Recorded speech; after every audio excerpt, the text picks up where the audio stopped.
here's the issue that, again, that is bothering me greatly. And also, folks, I'm getting a lot of feedback in my ears. So I need y'all to fix that, please. The issue here is this drama in Florida, in Georgia, in Texas, and other states. It pisses people off.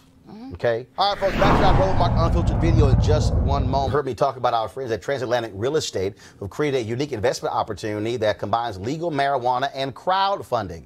Now, let's sit in for a second and think about the growing momentum around legal marijuana in this country. It's been all over numerous ballots. Of course, we know it's legal in a number of different states, and now, of course, you can be an investor, and there's never been a better opportunity to get in the game. Now, as markets grow, it's harder and harder to get in, which means that you might have to spend millions or billions just to do so. Well, this issue right here, though, makes it special. This unique opportunity. Transatlantic Real Estate, folks, what they're going to do for you is, what they're going to offer is a business model that's very easy to understand. They buy land that supports marijuana grow operations and lease it to licensed, high-paying tenants. So, let me say it again. You're investing in the landlord of a licensed marijuana farm, and the best part is they're using crowdfunding to make it easier for the average person to get in before they take the company public. So you can invest as little as $300 up to $10,000. Now listen, you must complete and confirm your application to participate in this opportunity. This essentially says don't just fill out half the ballot, you got to fill the whole thing out.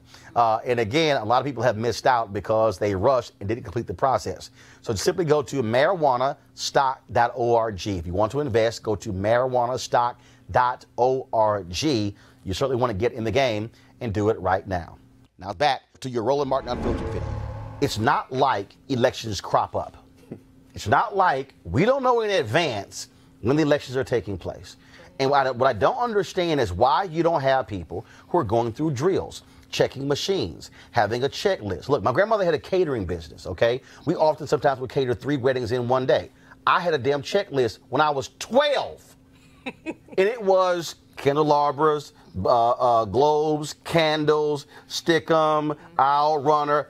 I had a checklist when I was 12. I started when I was 7 years old. You cannot tell me it's this hard to have a checklist to know. You can't tell me that if early voting is taking place and you're seeing massive turnout, somebody goes, you know what? We might need more than usual ballots for election day because we're seeing this kind of different turnoff. This, to me, is insane. Yes, you're right. Yeah. You're absolutely right.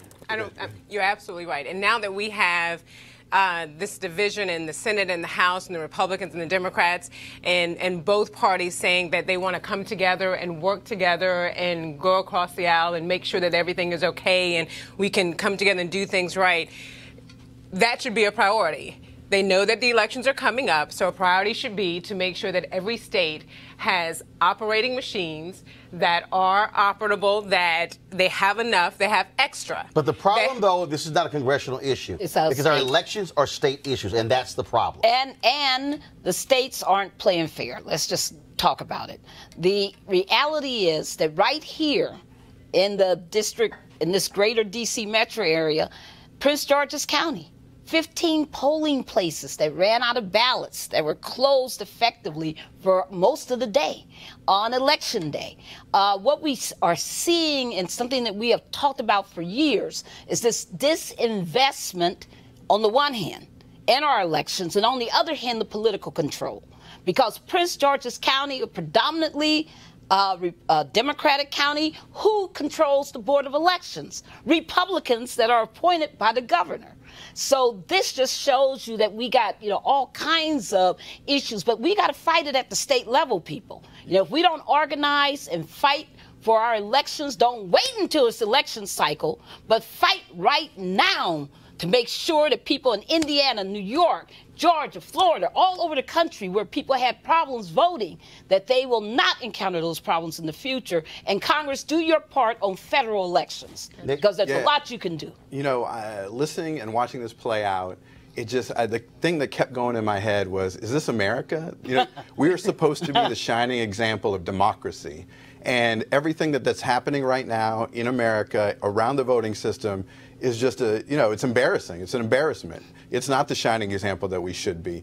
If you look at the states, there is a patchwork across the states of how elections are run. And even within the state, there's a patchwork by county by county. There's no uniformity in Florida on reporting. In Georgia, it's the same thing. If you go to a state like Colorado, there are actually really good examples there. They have same-day voter registration. They have vote by mail. They have those sorts of things.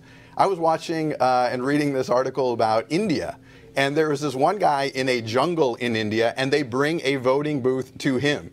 That is what we should be doing. There should be a uniformity, not just a patchwork. There should be a systematic change across the country that is a floor, or that then states can go above, then states can go above. But it's just too all over the place.